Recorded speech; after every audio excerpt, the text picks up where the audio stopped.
My name is Todd Gloria, and I was born and raised in San Diego. I'm a third generation San Diegan, and I now serve as the mayor of my hometown. I was probably about 4 or 5 years old. We were living in a small duplex on Apache Street in the Claremont neighborhood of San Diego. Very, very small apartment, really, for my parents, my older brother, and I. My mom was a hotel maid. My dad was a gardener. And one of the ways we made childcare work in our family was that my great aunt, upon my birth, came to San Diego from Tulsa, Oklahoma, and then stayed with me for years. My earliest memories of her was that she was hardworking. She had a hard, scrabbled life from Oklahoma. She actually was missing fingers because of the hard work, the manual labor that she did throughout her life. At this point, she's in her 70s or thereabouts, and we would spend the day cleaning the house. We were on the floor in the bedroom that I shared with my brother, and my aunt was instructing me to clean the railings that the closet doors ran on. The door that slings back and forth. Well, those railings could get dirty too. And she's like, well, we need to clean this. We have to clean every inch. And wouldn't your parents be so happy when they come home from work to see a nice, clean house? I thought that sounded like a brilliant idea. I wanted to do anything to make my great aunt happy, my parents happy, everybody happy. And I think about growing up and getting older and doing everything I could to make my parents happy. And that became a really important factor when I came to the understanding that I was different. I knew this somehow was something I should be embarrassed of, something I should be ashamed of, and something I should surely never tell anybody. But my insurance policy against someone ever finding out was just being the absolute best kid I could possibly be, get the best grades, be involved in absolutely everything under the sun, never, ever cause any trouble, certainly not bring any attention to me.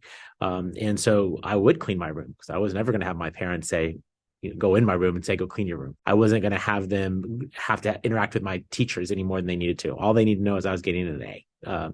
And that perfection was how I chose to try and navigate who I was in a world that, even without saying it directly to me, I understood very clearly was a world that was not going to be kind to me. And the older that I got, the other kids got older, and they started to notice things, and they started to realize exactly what I was, maybe even before I had the vocabulary to explain who I was. So as the best little boy in the world, of course, I became student body president.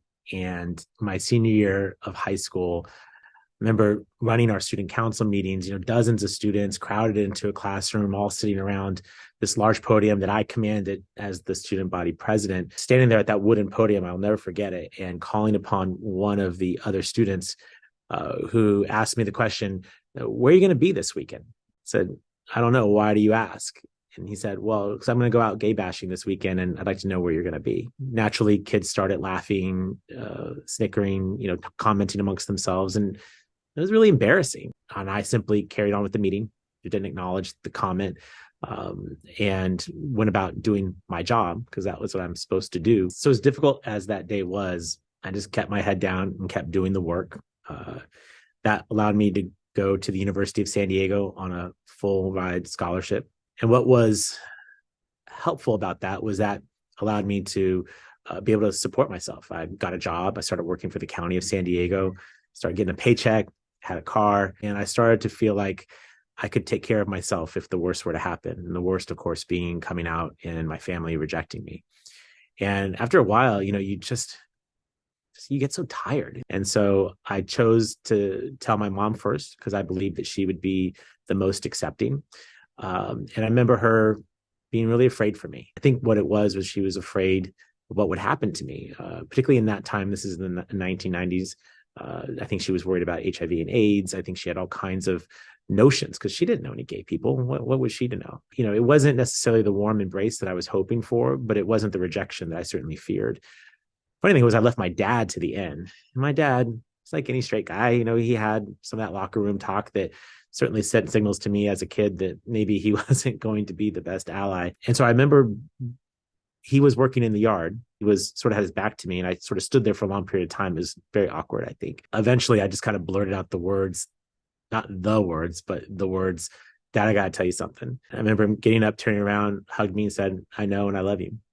And I'll cherish that memory for the rest of my life. Today, they're my fiercest advocates. They They don't miss a pride parade. They come to me about them like months in advance. Like, it's on July 22nd. Don't you? Like, no, I don't know that. I'm too busy working. What are you talking about? I think in a lot of ways, since that day of coming out to my family, life has just gotten better.